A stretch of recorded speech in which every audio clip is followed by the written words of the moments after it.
तर गाईज हा माझा फर्स्ट व्लॉग आहे आणि आम्ही चाललो आता पानशेतला. चला आता बसूया गाडीत डायरेक्ट. आता आम्ही सगळे आता निघालो आहे.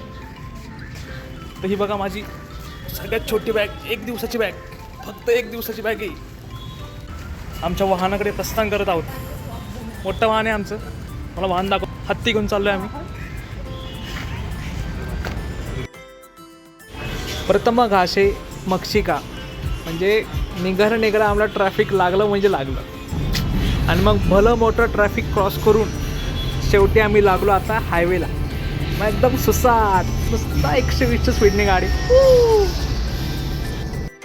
हा रजत, ही आयुषी काय भाऊ आहे ना.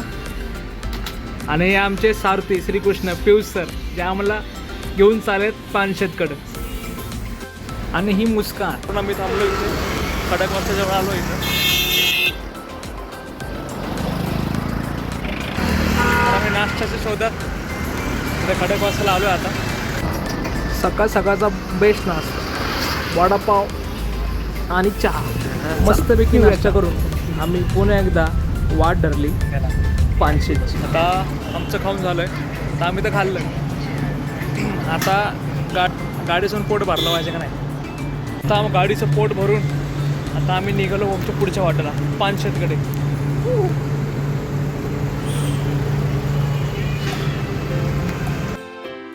मला माहीत नाही याला काय म्हणतात, पण ह्या ट्रॅक्टरला बघून म्हणजे हा भात पेरण्याचा ट्रॅक्टर दिसतोय, याला बघून असं वाटलं की हां आता खरं ट्रिपला सुरुवात झाली. आता आपण गावात आलो आहे, आता गावाची मजाला सुरुवात. मग असं छोटे छोटे रस्ते, दोन्ही साईडला हिरवी झाडी आणि त्यातून येणारी मंद मंद हवा, असं आम्ही एकदम एन्जॉय करत निघालो पानशेतला. आता आम्ही बघायला धबधबा पाहायला आलो मस्त की वरसगावचा धबधबा. तर तुम्हाला दाखवतो मी. इकडं वरसगावला जायला असा रस्ता आहे, त्या गाड्या लावायच्या आणि इकडं जायचं. इथून आपण जाणार आहोत वरसगाव धरणाला, वरसगाव धबधब्याला. तर आपण आता जाऊया वरसगाव धबधबा. अशी छोटीशी वाट तोडत आम्ही वरसगाव धबधब्याला निघालो. इथून फक्त एक 15 मिनिटाचं चालणं आहे. तेवढं चाललं की बरोबर वरसगाव धबधब्यापाशी पोचता. पावसामुळे सगळं हिरवं झालेलं आहे, हिरवं पान.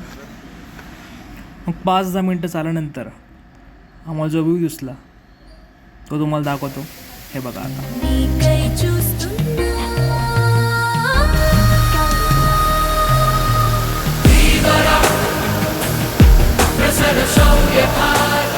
मग धबधब्यात मनसोक्त भिजून आणि खेळून झाल्यावर आम्ही परत आमच्या स्पॉटकडे निघालो पानशेतकडे कॅम्पिंगसाठी.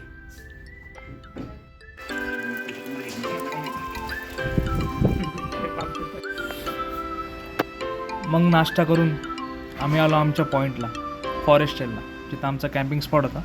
तिथं आम्ही आता गेट लावलं आहे. आता हे गेट पार करून आम्ही आता जाणार आहोत फॉरेस्ट हिलकडे. आफ्टर 3 तासानंतर आम्ही पोचलो आमच्या लोकेशनला. आता प्लॅन सक्सेसफुल होणं म्हणजे एकदम शतकासारखीच फिलिंग.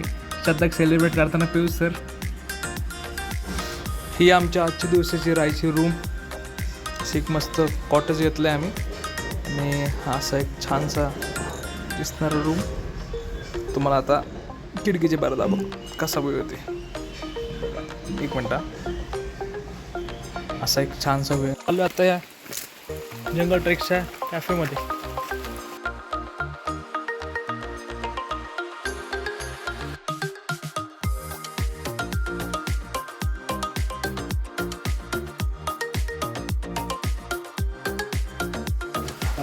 आणि इथं आला पिंट्या आलेला आहे आमचा.